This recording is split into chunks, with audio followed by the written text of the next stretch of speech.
감사는 하나님이 우리에게 행하신 일에서부터 출발된다고 그랬죠.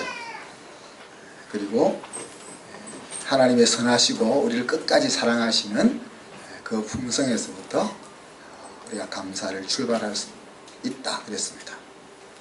그리고 지난 한 주간 동안 감사의 릴레이를 올리자 그랬는데 한 10사람이 올릴 것 같아요. 아주 아름다운 감사 내용 잘 감사했습니다.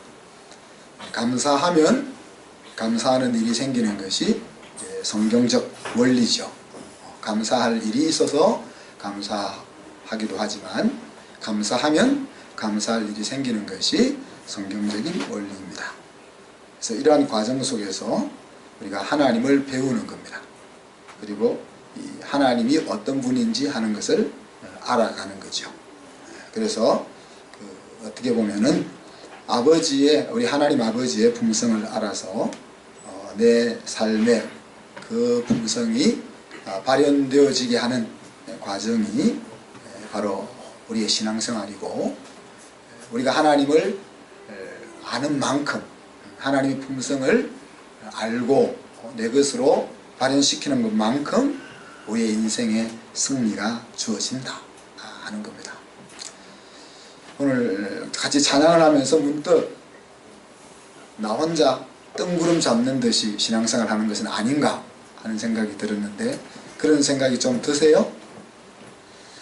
우리가 지금 나누고 있는 말씀의 내용들이 사실 굉장히 이렇게 차원 있는 신앙적인 삶에 대해서 나누고 있습니다. 그러니까 저런 것들은 우리 같은 사람들한테는 어울리지 않는 말이 아니냐 이렇게 생각할 수 있는데, 그렇게 생각하지 마시고, 우리가 그렇게 차원이 깊은 사람이기 때문에 하나님이 그런 말씀을 주신다고 생각해야 되고, 하나님은 항상 내가 거룩하니 너희도 거룩하라 그랬지, 너 꼴을 알고 적당한 선에서 기어라 그렇게 안 하셨다는 사실을 기억하면서 말씀을 같이 나눌 수 있기를 바랍니다. 오늘은 이제 충성입니다. 충성이라는 말의 어원은 믿음이라든지 신실함이라든지 그것과 같은 어원을 가지고 있습니다. 이것을 좀 더 쉽게 표현하면은 주어진 자리를 지켜낼 수 있는 힘, 능력, 그것을 우리가 충성이라 그렇게 말할 수 있습니다. 학생은 학생의 자리를 지켜낼 수 있고, 아빠는 아빠의 자리를 지켜내고, 사장은 사장의 자리를 지켜내고, 사원은 사원의 자리를 지켜내는 것이 충성이죠. 그래서 이러한 충성이 오는 것은 우리가 계속 같은 곳에서 옵니다. 아버지를 아는 지식에서 오고, 그 아버지를 아는 지식은 그 아버지가 나를 얼마나 사랑하느냐 하는 것을 아는 사랑을 경험하는 것에서부터 주어진다. 그래서 우리가 지금 특별히 하나님의 품성, 디바인 캐릭터를 배워나가고 있는 과정 속에서는 이 두 가지를 항상 놓치면 안 된다. 아버지를 아는 지식만큼 내가 하나님을 알게 되고, 또 그 하나님을 아는 지식은 결국 정보가 되지 않고 지식이 살아있는 지식이 되기 위해서는 사랑을 경험하는 데서 그것이 산지식이 된다는 이야기입니다. 마태복음 24장에 보면은 깨어있으라 예비하라 그런 말씀을 하면서 충성되고 지혜 있는 종이 되어 그 집 사람을 맡아 때를 따라 양식을 나눠줄 자가 누구냐 그렇게 물었습니다. 충성된 사람을 찾는다는 이야기죠. 그래서 하나님이 이 땅에 오셨을 때에 깨어서 예비하고 있으면서 아버지께서 원하시는 그와 같은 삶을 살고 있는 자에게 그런 사람을 찾아서 상을 주실 것이다 하는 말씀이 나옵니다. 그래서 주인의 마음을 가슴에 담고 살고 있기 때문에 하나님이 그 사람에게 상을 주신다는 거죠. 주인의 마음을 가슴에 담고 사는 그것이 바로 청지기가 지켜야 될 자리인 겁니다. 그죠? 청지기가 자기가 주인이라고 생각하면 마음대로 할 거예요. 그죠? 네. 자, 오늘 본문은 좀 난해한 구절 중에 하나입니다. 그리고 여러분이 궁금해하는 구절일 수도 있고, 그래서 우리 성도님들 가운데 이 본문을 가지고 말씀을 좀 전해주셨으면 좋겠습니다. 해서 저도 얼마나 감사한지 모릅니다. 그래서 저도 이제 이번 기회에 이 말씀을 좀 더 깊이 같이 나눌 수 있었으면 좋겠습니다. 22절에 보니까 내 원수가 배고파하거든 식물을 먹이고 목말라 하거든 물을 마시오라 그랬습니다. 자, 이제 이 말씀을 좀 더 이해하기 전에 잠언 25장의 구조를 간단하게만 생각해 보면은 앞부분에서는 하나님의 자녀들, 다시 말하면 지혜를 가진 자들이 마땅히 사용해야 될 언어가 무엇이냐 하는 것들을 이야기합니다. 그리고 후반부로 오면 오늘 읽었던 본문과 함께 합쳐서 하나님의 자녀에게가 해야 될 마땅한 행동이 뭐냐 이렇게 둘로 나눠지게 되죠. 그렇게 하면 이 부분은 쉽게 이해가 되죠. 원수가 배고파하면은 먹을 것을 주고 목말라 하면은 물을 마시게 해라. 물론 행동에 옮기는 데는 마음이 유쾌하지를 않습니다. 그죠? 원수에게는 원수를 갚아줘야 되고, 그죠? 원수가 목말라 하면은 물을 가지고 약 올려줘야 되는데, 이제 마음이 유쾌하지는 않지만은, 그래, 하나님의 사람이라면 이 정도는 격조는 갖추어야지 라고 받을 수 있는 이야기입니다. 근데 이어지는 구절을 보면 이해가 될 수 있습니다. 이해가 좀 어려운 부분이 나옵니다. 그리하는 것은 핀 숯으로 그 머리에 놓는 것과 일반이요 여호와께서는 내게 상을 주시리라 이렇게 말씀이 이어집니다. 자, 그러니까 이것을 그대로 이어가면은 원수에게 먹을 것을 주고 원수에게 마실 것을 주는 것은 그 머리 위에 숯불을 올려놓아서 하나님이 그 원수를 갚아주게 하는 길이다 이렇게 이야기되니까 그래 내가 원수 못 갚을 것 하나님이 갚게 하면 되지 라고 생각할 수가 있습니다. 그죠?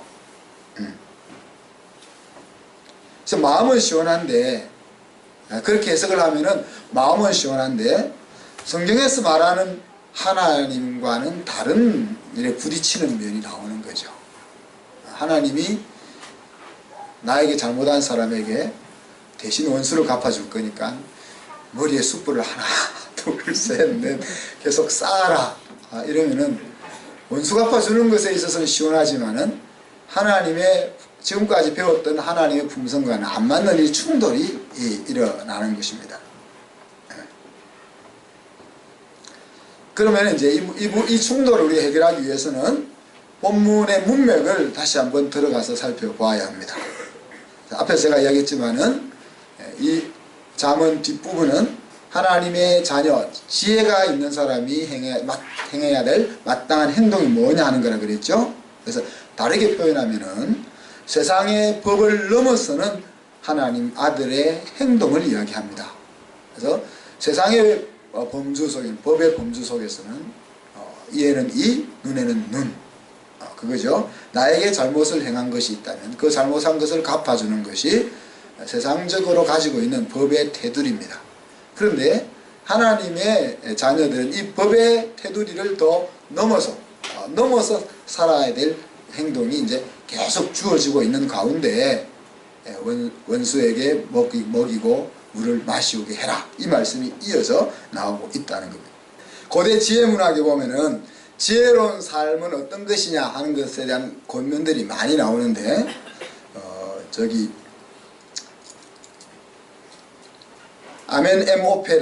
아멘오페의 교훈이라는 그 책에 보면은 어리석은 사람과 원수를 물에서 건져 살려주고 배가 부를 때까지 먹여주어서 부끄럽게 하라. 다르게 얘기하면 그 사람이 부끄러워할 때까지 먹여주고 마셔줘라 그런 말이 나옵니다. 그러니까 부끄러운 거죠. 자기는 그 사람에게 악으로 대했는데 그 사람이 내가 힘들 때 먹여주고 또 마셔주고 한 번 그러는 것도 아니고 계속 먹여주고 계속 마시게 해줘서 스스로 마음속에 수치를 느끼게까지 하라. 그런 것이 이제 지혜로운 사람이 사는 생활 방식이다. 그렇게 이야기를 하고 있습니다.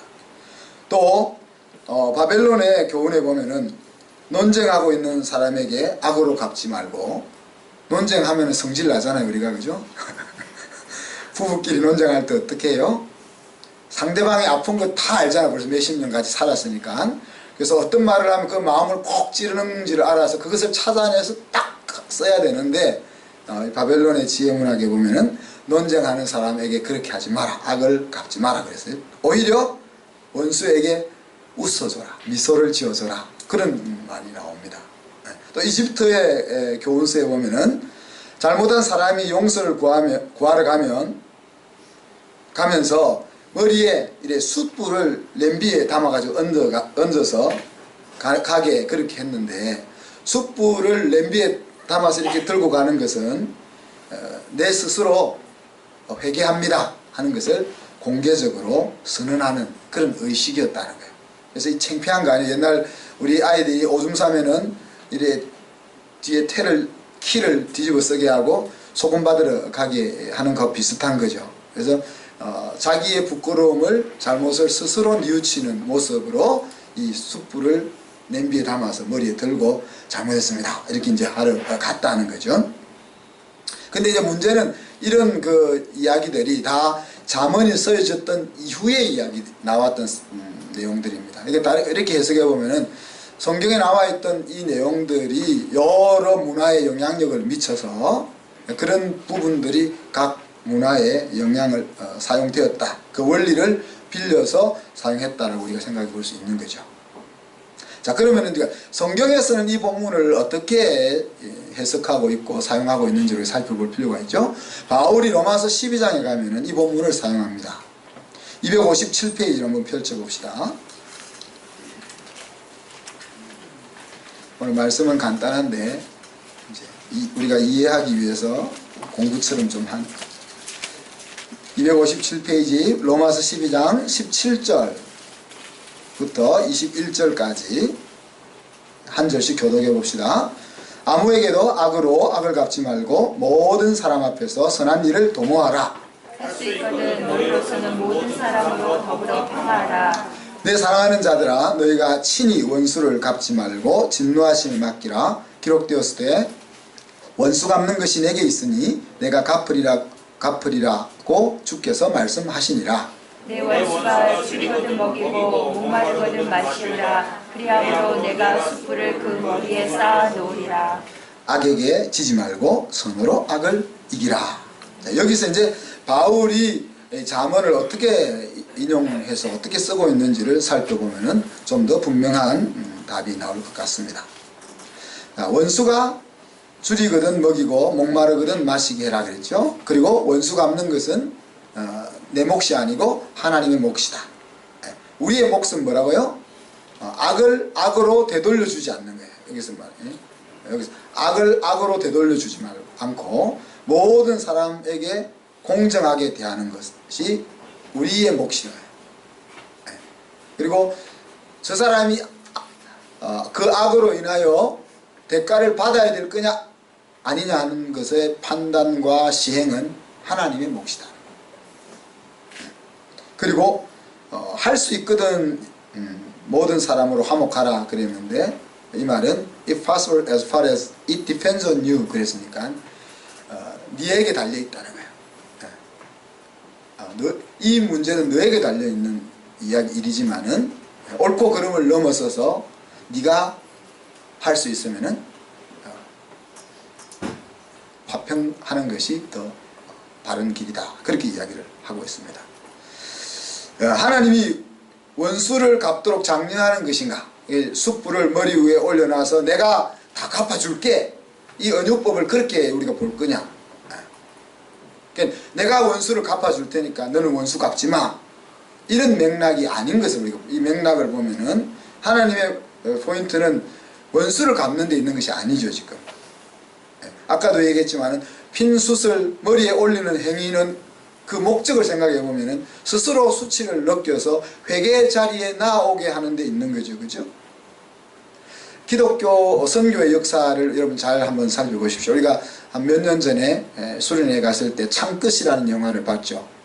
에콰도르 선교사 이야기를 담았던 창끝이라는 영화를 봤는데, 그 선교사는 그냥 에콰도르 밀림에 가서 어떻게 했어요? 아주 미국의 유명한 명문 대학을 졸업한 그가, 그죠? 모든 좋은 직장을 다 버리고 에콰도르 밀림으로 가서 복음도 제대로 한마디 못 전하고 원주민의 활에 맞아서 죽는 겁니다. 죽는 겁니다. 그런데 이제 그 와이프와 또 자녀가 그 대를 이어서 그 일을 이어가잖아요.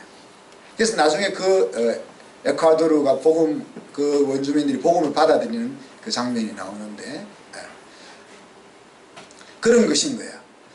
그들이 못 모르고 악으로 대했지만은 그것을 악으로 갚지 않고 끝까지 선으로 대함으로써 그들의 마음속에 그리스도의 사랑이라는 것이 들려지게 해서 스스로 하나님 앞으로 나아오게 하는 것.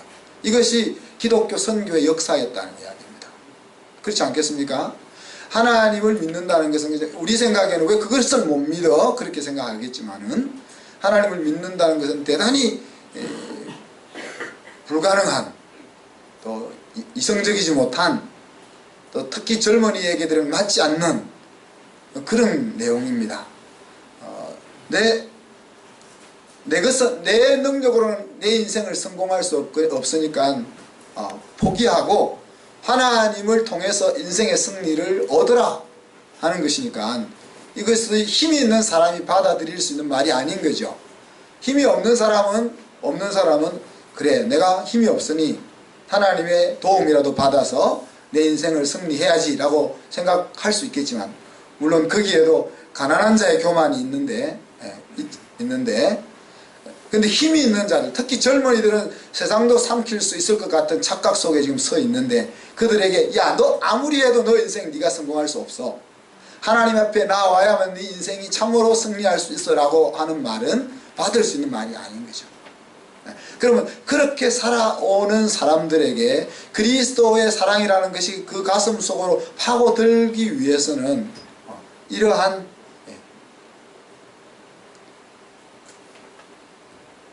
선으로 악을 이기는 그런 역사가 있지 않고는 그런 일이 안 일어난다는 이야기죠. 원수를 먹이고 마시우게 하는 행위는 조금 전에 말씀드린 것처럼 선으로 사람을 부끄럽게 하는 거예요. 자기가 한 대로 당연히 받아야 되는데 그렇게 갚아주지 아니하고 선으로 계속해서 나를 대한다는 것은 그 사람을 부끄럽게 하는 것이다 하는 겁니다. 특별히 어려움 아래에 있는 사람에 대한 태도가 그거라는 거죠. 그 사람이 어떤 삶을 살았든지, 그 사람이 어떤 종류의 사람이든지, 그리고 그 사람이 나에게 어떻게 했든지 그것이 아니고, 심지어 원수를 할지라도 어려움 아래에 있는 사람에게 대해서는 도움을 주는 것이 하나님의 마음이다, 하나님의 정신이다. 그것을 통해서 하나님은 건전한 결과를 만들어내시려고 하는 거예요. 내게 지금 악하게 대하는 사람이 우리밖에 양일 수도 있는 거 아니에요. 그렇잖아요? 대표적으로 바울이 그런 사람이었습니다. 그런데 만약에 하나님이 스데반을 죽인 일을 가지고 바울에게 원수를 갚으셨는가 한번 생각해보세요. 스데반이 순교할 때 하나님이 바울의 머리 위에 숯불을 잔뜩 올려놨었는지 한번 생각해 보시라고. 그죠? 원수를 갚아주지 않았다고 스데반이 천국에서 하나님 앞에 지금 막 따지고 계실까요? 하나님 이러실 수가 있습니까? 저를 돌에 맞자 죽게 한 저 인간한테 저럴 수가 있습니까? 이렇게 따지고 계시겠어요? 하나님의 목적은 언제든지 사람을 살리고 사람을 세우는 데 있습니다. 고통을 허락하고 심지어 사랑하시기 때문에 죽이실 수도 있잖아요. 우리가 하나님이 우리에게 고통도 허락하실 수가 있고 심지어 죽음도 허락하실 수가 있는데, 고통과 죽음을 허락하실 그때에도 하나님의 관심은 그 사람을 세우고 그 사람을 살리는 데 있다는 사실을 잊지 말아야 하는 거죠. 원수 갚는 것을 나에게 맡기라고 하는 이유도 어디에 있습니까? 원수를 갚으려고 하다가 내 인생이 망가지는 것을 방지하려고 하는 하나님의 의도지요. 억울한 일을 당한 우리들의 마음과 인생을 지켜내게 하기 위해서 원수를 내가 갚을게, 그렇게 이야기하는 겁니다. 오늘 성경이 말하고자 하는 것이 무엇입니까? 복수하는 데 초점이 있지 않다는 거예요. 숯불을, 이것은 내가 해야 되는 일인데 내가 안 하고 하나님이 대신 원수를 갚아주게 하자 하는 그 복수하는 데 초점이 있지 않다는 거예요. 성경의 초점은 악으로 선을 이기게 하는 그것에 초점이 있다는 겁니다. 여기서 악에게 지지 말고라는 말을 다르게 표현하면 악에게 삼키우지 말고, 그런 뜻입니다. Do not be overcome by evil. 악에 의해서 삼키워지지 말아라는 이야기입니다. 악에게 삼키우는 길은 뭐예요?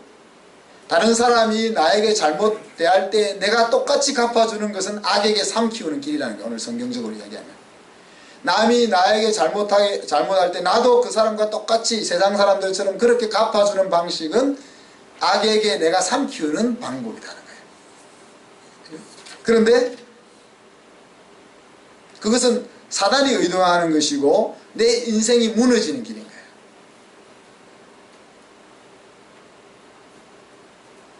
근데 내가 악을 당할 때에, 부당한 대우를 당할 때에 그것을 끝까지 선으로 대하는 것이 바로 악을 이기는, 극복하는 길이라고 이야기하는 거죠. 선으로 악을 부끄럽게 하는 것, 바로 그것입니다. 악한 세상을 우리들이 복음으로 정복하는 방법이 바로 그것인 거죠. 얼마나 품격이 우리에게 맞는 말씀입니까? 근데 이 말씀을 준비하면서 나는 아직 멀었다 하는 생각이 들어요. 나는 갚아주고 싶은 게 아직 있거든요.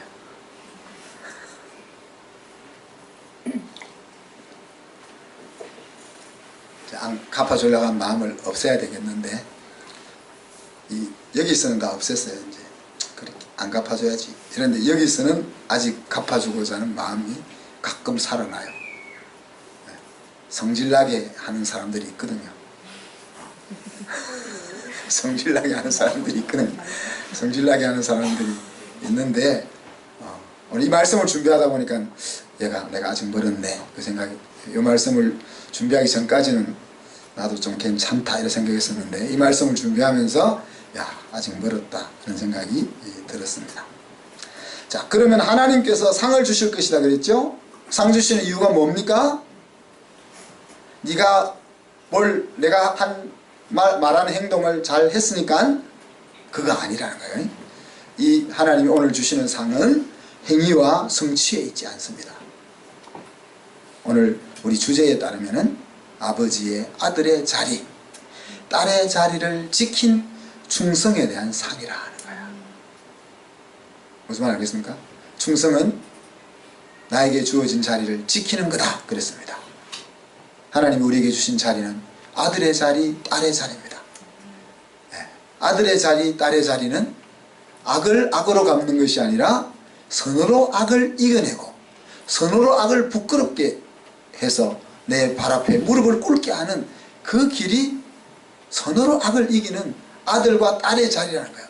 그래서 우리가 아버지의 아들, 딸의 자리를 지켜낸 것에 대해서 하나님이 상을 주신다는 이야기입니다. 우리의 상은 아버지를 닮은 삶을 살 때 주어지는 것입니다. 일은 도구이지 목적이 아니라는 거죠. 하나님이 우리에게 이 땅을 살아가면서 미션을 주는 것은 그 미션이 목적이 아니라는 이야기예요.